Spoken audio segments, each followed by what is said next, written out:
on with the cameras on. Was there any moment that you guys thought was incredible or maybe horrible that did not make the show? That you're like, oh man, that was epic, or anything that didn't make the cutting room floor? In the first couple of seasons, for sure, there was so much stuff.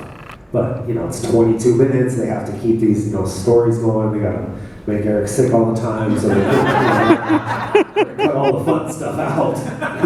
But no, there was a lot of stuff. I mean, the Tony Robbins stuff. I think overall, the stuff that happened in between the cameras being on was some of the stuff that I wish would have made the edit.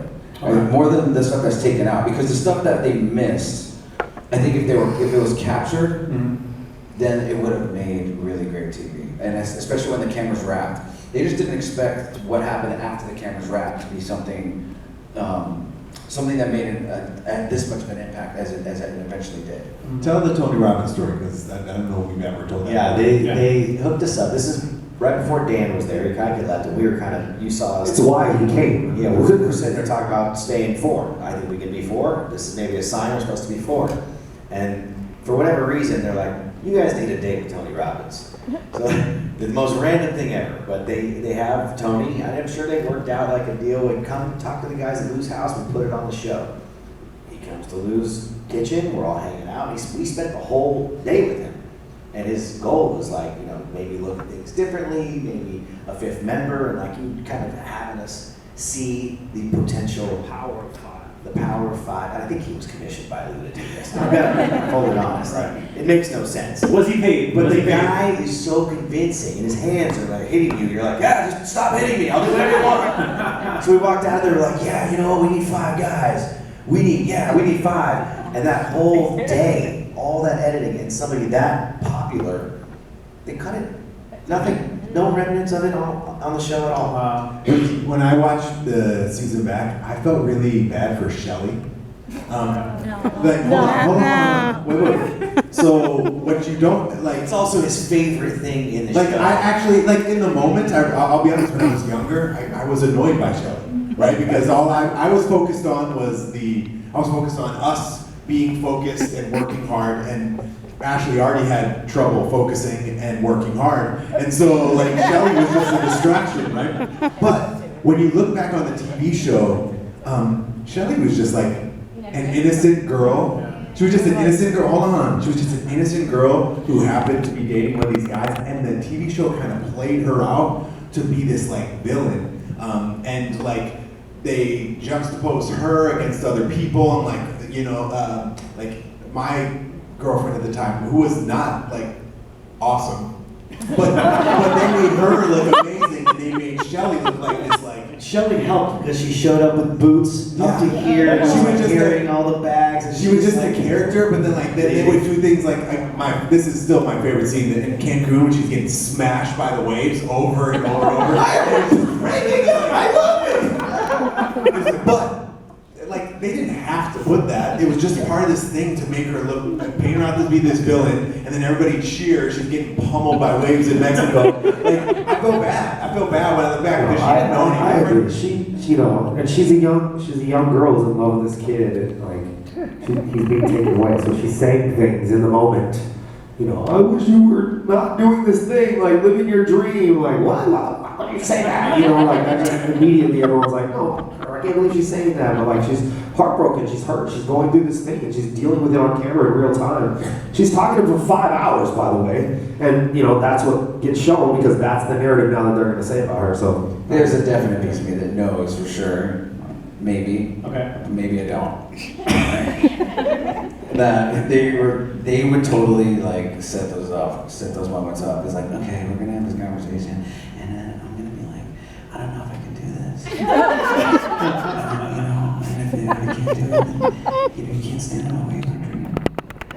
Are you cool with that? I think there's, and then she'll be like, yeah, and you're like, okay, cool. So because we just kind of watched all these. There is actually a scene where he has those moments. There's a lot of those, but there's one where he's talking. We're I know, what are we gonna do? And he takes his shirt off just to sit down and keep talking. And I went, really? He really knew the cameras were there. He was very aware of yes, let's have this conversation, but it'll go farther with my shirt off. And he was not even like getting in the shower. So, how do you explain the writing session that you and him had when you guys were shirtless? It just happens. Oh, it's just that wasn't calculated at all. Now he has pants off too. Oh, That's wow. where I drew the line, guys. That was it. Shirts off, I was like, yeah, beach guy, yeah. Pants, whoa.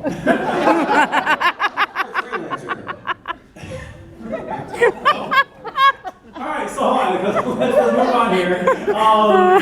Let's talk about, like, you know, it's reality TV. It was the first of its kind, really. Were there moments like that you feel like were forced? And in particular, how about when you guys were at the movie theater with Jay Morose trying to figure out who the fifth member would be, and you whisper in his ear, and oh my God, you all said that. Was that the way that it actually happened, or was that You kind say it of like that. You whisper in his ear. Yeah. You know what they're just doing to me? The great thing about that whole damn thing was that not only was that so organic and something we had never talked about, but then when we decided it, it was the first real decision that we made without anyone else making any. Like, that was the thing that we decided. The four of us said, no, this is what we want. And so that moment, yes, it is, you know, for the most part, it's exactly how it happened. You know, we never talked about it. I'll give you more backstory on that Yeah, too, yeah, because go we ahead. had never talked about it, and that was our decision to bring Dan, because we had seen his audition, we all agreed how great he was. And at that moment, why we didn't watch that TV, like, we were at the movie theater, we got up and left because he said, well, you know, Lou's auditioning people. We're like, oh, he is? When? He goes, right now. They've been doing auditions. We're like, who? What do you mean? Like, they're bringing back people from the 25? Right. No, new people. They're starting over. We're like, no! We gotta go. Before they find somebody who picks the movie, we just left the movie and went straight to Lou's house. And truthfully, because all that was happening in the background, and we're done, we don't know anything, but he's got deals with the, you know, Andrea Wong, all the people that are involved with the casting. They're kind of doing their thing without us. They're gonna find a member without us. So when we said, Dan, call him now, they kind of edited around it, but it took a while. He was like, yeah, I mean, it's a good idea. It's a good idea. Like, no, call him now. Finally, he goes, okay, let's call him. Yeah, 'cause He was did like, not, well, you know, he was yeah, trying yeah, to get us I to remember like that. pause on it. Yeah. To be honest, No, to we be have honest the with you, cameras on our side, you do it now. he actually, he was at wit's end. So if you really think about it, he didn't give us much pushback. Right, we helped. Because like that night that we went into his office, Dan was pretty much in the band already. All right. He just wanted us to be five so badly, and we were pushing back so hard, and we had just got out of the Akaika situation, and we were becoming like, we were going head to head with like the guy who was giving us our opportunity.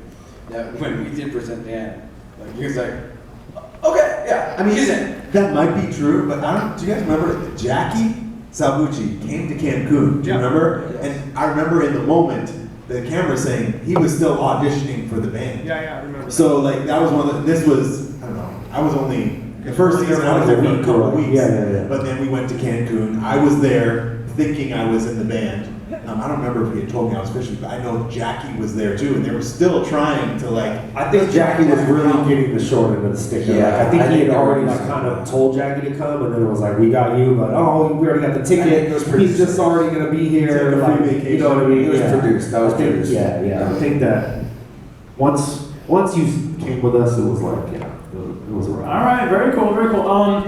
Fan question here. We have from a guy named